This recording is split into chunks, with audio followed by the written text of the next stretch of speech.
एक नई हवा लेकर आपके लिए आने वाली है। पिछले कुछ हफ्तों से जो हेल्थ को लेकर स्ट्रेस चल रहा था, अब वो धीरे-धीरे दूर होता हुआ दिखाई दे रहा है।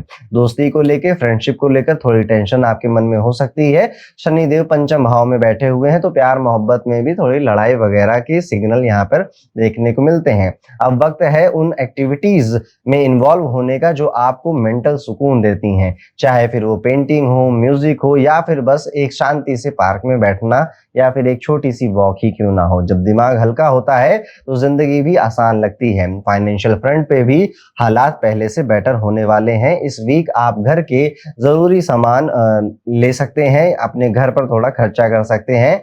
बहुत ज़्यादा करने से कहीं बजट ना बिगड़ जाए, बस इसका ध्यान रखिएगा। और ये छोटी-सी चीज़ भी आपके लिए एक खुशी का फैक्टर बनेगी। जब हम अपने घर को सँवारते हैं, सजाते हैं, अपने घर के लिए नई-नई चीज़ें खरीद कर लाते हैं, तो पूरा परिवार खुश होता है, दिल भी खुश होता है। फैमिली मेंबर्स के बीच अंडरस्टैंडिंग थोड़ी-सी बढ़ेगी, जिसका भी आपको अच्छा लगेगा और आपको उन पर बहुत प्यार आएगा और इवन उनको आप भी सपोर्ट करोगे, उधर से भी सपोर्ट मिलेगा। जो पैसों को लेकर उलझन थी, वो कोई सेटल होती हुई नज़र आएगी। कोई लोन खत्म हो सकता है आपका, या फिर आपको अगर कोई लोन चल रहा था, कोई कर्ज था, तो आपको वो कॉन्फिडेंस आ जाएगा कि हाँ यार, अब मैं ये खत्म कर सकता हूँ। अगर आपके भाई-बहन हैं, तो उनका भी सपोर्ट मिल रहा है। इवन वो आप दूर रहते हो, तो क्या पता वो आपसे मिलने भी आएँ या फ़ोन वगैरह पे आपकी उनसे बातचीत बढ़ जाए।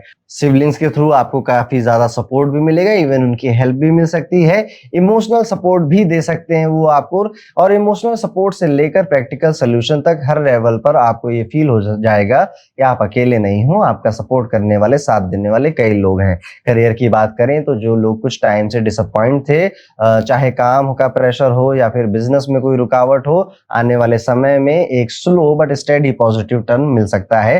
काम की रफ्तार वापस आएगी और आपको मेंटल रिलीफ मिलेगा। बस एक बात याद रखनी है कि इस वक़्त आप जितना भी सीखने के लिए ओपन रहोगे, उतनी ही ग्रोथ आपकी होगी। नई स्किल सीखने का मूड भी होगा, और अगर आप यूट्यूब या फिर ऑनलाइन कोई बिज़नेस वगैरह करते हैं, तो उसमें भी काफ़ी अच्छा आपको एक एक्सपोज़र मिलने वाला है। लेकिन कॉशन भी है, सोशल मीडिया पे टाइम वेस्ट ज़्यादा मत करिएगा। उसका यूज़ करने की कोशिश करिएगा। किस तरह से आप अपने यूट्यूब, अगर आप यूट्यूबर हो या फिर आप रील्स बनाते हो, आप अपने बिज़नेस के लिए सोशल मीडिया मैनेज करते हो,